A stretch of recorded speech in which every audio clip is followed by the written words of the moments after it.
रिश्ते की बुआ। माधुरी के बेटे से मेरे लिए बुआजी का संबोधन सुनकर राकेश ने भारत की महिमा का जो गुणगान किया उससे मेरी आंखें छलछला उठी, लेकिन वह इन छलछलाती आंखों के पीछे छिपे दर्द की उस कहानी से अनभिज्ञ था जिसकी भुक्तभोगी मैं स्वयं भी थी। इस बार मैं अपने बेटे राकेश के साथ 4 साल बाद भारत आई थी। वे तो नहीं आ पाए थे। बिटिया को मैं घर पर ही लंदन में छोड़ आई थी ताकि वह कम से कम अपने पिता को खाना तो समय पर बनाकर खिला देगी। पिछली बार जब मैं दिल्ली आई थी तब पिताजी IIT परिसर में ही रहते थे। वे प्राध्यापक थे। वहां पर 3 साल पहले वे सेवानिवृत्त होकर आगरा चले गए थे। वहीं पर अपने पुश्तैनी घर में अम्मा और पिताजी अकेले ही रहते थे। पिताजी की तबीयत कुछ ढीली रहती थी, पर अम्मा हमेशा से ही स्वस्थ थी। वे घर को चला रही थी और पिताजी की देखभाल कर रही थी। वैसे भी उनकी कौन देखरेख करता। मैं तो लंदन में बस गई थी। बेटी के ऊपर कोई जोर थोड़े ही होता है जो उसे प्यार से जिद करके भारत लौट आने के लिए कहते। बेटा न होने के कारण अम्मा और पिताजी आंसू बहाने लगते और मैं उनका रोने में साथ देने के सिवा और क्या कर सकती थी। पहले जब पिताजी दिल्ली में रहते थे तब बहुत आराम रहता था। मेरी ससुराल भी दिल्ली में है। आने जाने में कोई परेशानी नहीं होती थी। दोपहर का खाना पिताजी के साथ और शाम को ससुराल में आना जाना लगा ही रहता था। मेरे दोनों देवर भी बेचारे इतने अच्छे हैं कि अपनी कारों से इधर उधर घुमा फिरा देते। अब इस बार मालूम हुआ कि कितनी परेशानी होती है भारत में सफर करने में। देवर बेचारे तो स्टेशन तक गाड़ी पर चढ़ा देते या आगरा से आते समय स्टेशन पर लेने आ जाते।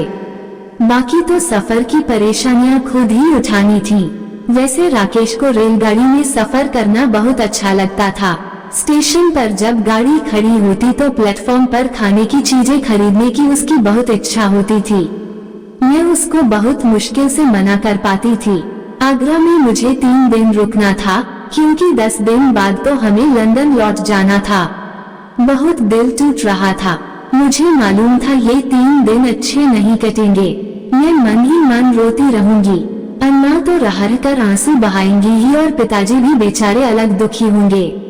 पिताजी ने सक्रिय जिंदगी बिताई थी, परंतु अब बेचारे अधिकतर घर की चारदीवारी के अंदर ही रहते थे।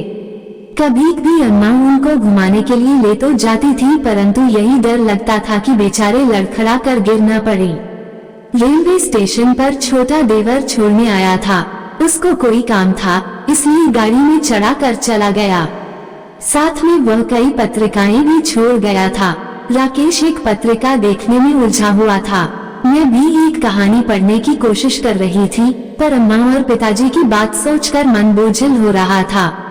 गाड़ी चलने में अभी 10 मिनट बाकी थे तभी एक महिला और उनके साथ लगभग 7-8 साल का एक लड़का गाड़ी के डब्बे में चढ़ा। कुली ने आकर उनका सामान हमारे सामने वाली बर्थ के नीचे ठीक तरह से रख दिया। कुली सामान रखकर नीचे उतर गया।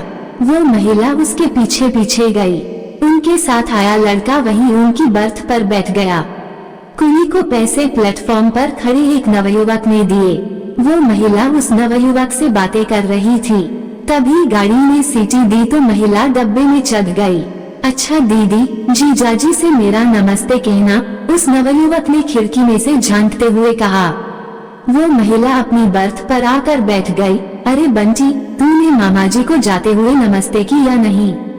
उस लड़के ने पत्रिका से नजर उठाकर बस हूं कहा और पढ़ने में लीन हो गया। गर्मी काफी हो रही थी। पंखा अपनी पूरी शक्ति से घूम रहा था, परंतु गर्मी को कम करने में वह अधिक सफल नहीं हो पा रहा था। 5-7 मिनट तक वो महिला चुप रही और मैं भी खामोश ही रही।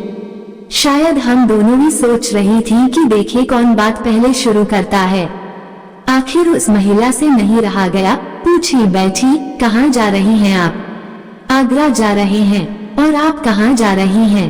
मैंने पूछा। हम तो आपसे पहले मथुरा में उतर जाएंगे। उसने कहा, क्या आप विदेश में रहती हैं? हाँ, पिछले 15 वर्षों से लंदन में रहती हूँ, लेकिन आपने कैसे जाना कि मैं विदेश में रहती हूँ? मैं पूछ बैठी। आपके बोलने के तौर तरीके से कुछ ऐसा ही लगा। मैंने देखा है कि जो भारतीय विदेशों में रहते हैं उनका बातचीत करने का ढंग ही अनोखा होता है। वे कुछ ही मिनटों में बिना कहे ही बता देते हैं कि वे भारत में नहीं रहते। आपने यहाँ भ्रमण करवाया है अपने बेटे को। उसने राकेश की ओर इशारा करके कहा। मैं तो बस घर वालों से मिलने आई थी। अम्मा और पिताजी से मिलने आगरा जा रही हूँ।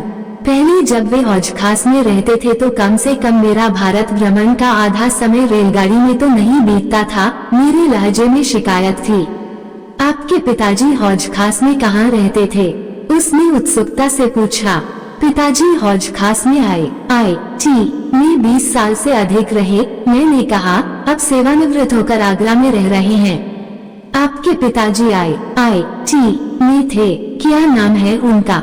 मेरे पिताजी भी वही प्रोफेसर हैं। उनका नाम हरीश कुमार है। मैंने कहा।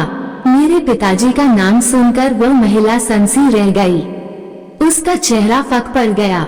वो अपनी बर्थ से उठकर हमारी बर्थ पर आ गई। जी, आप मुझे नहीं जानती। मैं माधुरी हूँ, उसने धीमे से कहा। उसकी वाणी भावावेश से कांप रही थी। माधुरी। मैंने मस्तिष्क पर जोर डालने की कोशिश की तो अचानक ये नाम बिजली की तरह मेरी स्मृति में कौंध गया। कमल की शादी मेरे से ही तय हुई थी, कहते हुए माधुरी की आंखें छलछला उठी। कमल नाम सुनकर एक बारगी में कांप सी गई। 12 साल पहले का हर पल मेरे समक्ष ऐसे साकार हो उठा जैसे कल की ही बात हो। पिताजी ने कमल की मृत्यु का तार दिया था। उनका लाडला, मेरा अकेला चहेता छोटा भाई एक ट्रेन दुर्घटना का शिकार हो गया था। अम्मा और पिताजी की बुढ़ापे की लाठी उनके बुढ़ापे से पहले ही टूट गई थी। कमल ने IIT से ही इंजीनियरिंग की थी। पिताजी और माधुरी के पिता दोनों ही अच्छे मित्र थे। कमल और माधुरी की सगाई भी कर दी गई थी। वे दोनों एक दूसरे को चाहते भी थे। बस हमारे कारण शादी में देरी हो रही थी। गर्मी की छुट्टियों में हमारा भारत आने का पक्का कार्यक्रम था, पर इससे पहले कि हम शादी के लिए आ पाते, कमल ही सबको छोड़कर चला गया। हम तो शहनाई के माहौल में आने वाले थे और आए तब जब मातम मनाया जा रहा था।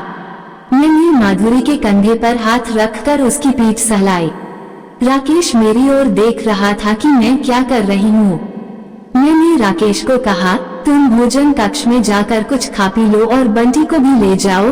अपने पास से एक 20 रुपए का नोट निकालकर मैंने राकेश को दे दिया। वो खुशी खुशी बंटी को लेकर चला गया। उनके जाते ही मेरी आंखें भी छलछला उठी। अब पुरानी बातों को सोचने से दुखी होने का क्या फायदा। माधुरी, हमारा और उसका इतना ही साथ था। मैंने सांत्वना देने की कोशिश की। ये शुक्र करो कि वह तुमको मंझधार में छोड़कर नहीं गया। तुम्हारा जीवन बर्बाद होने से बच गया। दीदी, मैं सारा जीवन उनकी याद में अम्मा और पिताजी की सेवा करके काट देती। माधुरी कमल की मृत्यु के बाद बहुत मुश्किल से शादी कराने को राजी हुई थी। यहाँ तक कि अम्मा और पिताजी ने भी उसको काफी समझाया था। कमल की मृत्यु के 3 वर्ष बाद माधुरी की शादी हुई थी। तुम्हारे पति आजकल मथुरा में हैं? मैंने पूछा। हाँ, वे वहाँ तेलशोधक कारखाने में नौकरी करते हैं। तुम खुश हो ना माधुरी? मैं पूछी बैठी। हाँ, बहुत खुश हूँ। वे मेरा बहुत ख्याल रखते हैं। बड़े अच्छे स्वभाव के हैं। मैं तो खुद ही अपने दुखों का कारण हूँ। जब भी कभी कमल का ध्यान आ जाता है तो मेरा मन बहुत दुखी हो जाता है। वे बेचारे सोच सोच कर परेशान होते हैं कि उनसे तो कोई गलती नहीं हो गई। सच दीदी, कमल को मैं अब तक दिल से नहीं भुला सकी। माधुरी फुट फुट कर रोने लगी। मेरी आंखों से भी आंसू बहने लगे। कुछ देर बाद हम दोनों ने आंसू पोंछ डाले। मुझे पिताजी से मालूम हुआ था कि चाचा चाची आगरा में हैं। इतने पास हैं, मिलने की इच्छा भी होती है, पर इनसे क्या कहकर उनको मिलवाऊंगी, यही सोचकर रह जाती हूँ। माधुरी बोली, अगर मिल सको तो वे दोनों तो बहुत प्रसन्न होंगे। पिताजी के दिल को काफी चैन मिलेगा। मैंने कहा, पर अपने पति से झूठ बोलने की गलती मत करना। मैंने सुझाव दिया। अगर कमल की मृत्यु न होती तो दीदी आज आप मेरी नंद होती। माधुरी ने आहत मन से कहा। मैं उसकी इस बात का क्या उत्तर देती। बच्चों को भोजन कक्ष में गए काफी देर हो गई थी। मथुरा स्टेशन भी कुछ देर में आने वाला ही था। तुमको लेने आएंगे क्या स्टेशन पर? मैंने बात को बदलने के विचार से कहा। कहाँ आएंगे दीदी? गाड़ी 3 बजे मथुरा पहुँचेगी, तब वे फैक्ट्री में होंगे। हाँ, कार भेज देंगे। घर पर भी शाम के 7 बजे से पहले नहीं आ पाते। इंजीनियरों के पास काम अधिक ही रहता है। तभी दोनों लड़के आ गए। माधुरी का बंटी बहुत ही बातें करने लगा। वह राकेश से लंदन के बारे में खूब पूछताछ कर रहा था। राकेश ने उसे लंदन से पिक्चर पोस्ट कार्ड भेजने का वादा किया। उसने अपना पता राकेश को दिया और राकेश का पता भी ले लिया। गाड़ी वृंदावन स्टेशन को तेजी से पास कर रही थी। कुछ देर में मथुरा जंक्शन के आउटर सिग्नल पर गाड़ी खड़ी हो गई। ये गाड़ी हमेशा ही यहाँ खड़ी हो जाती है, पर आज इसी बहाने कुछ और समय आपको देखती रहूंगी, माधुरी उदास स्वर में बोली। मैं कभी बंटी को देखती तो कभी माधुरी को। कुछ मिनटों बाद गाड़ी सरकने लगी और मथुरा जंक्शन भी आ गया। एक कुली को माधुरी ने सामान उठाने के लिए कह दिया। बंटी राकेश से टाटा करके डब्बे से नीचे उतर चुका था। राकेश खिड़की के पास खड़ा बंटी को देख रहा था। सामान भी नीचे जा चुका था। माधुरी के विदा होने की बारी थी। वो झुकी और मेरे पांव छूने लगी। मैंने उसे सीने से लगा लिया। हम दोनों ही अपने आंसुओं को पी गईं। फिर माधुरी डब्बे से नीचे उतर गई। अच्छा दीदी, चलती हूँ। ड्राइवर बाहर प्रतीक्षा कर रहा होगा। बंटी बेटा, बुआजी को नमस्ते करो, माधुरी ने बंटी से कहा। बंटी भी अपनी माँ का आज्ञाकारी बेटा था। उसने हाथ जोड़ दिए। माधुरी अपनी साड़ी के पल्ले से आंखों की नमी को कम करने का प्रयास करती हुई चल दी। उसने पीछे मुड़कर देखने का साहस नहीं था।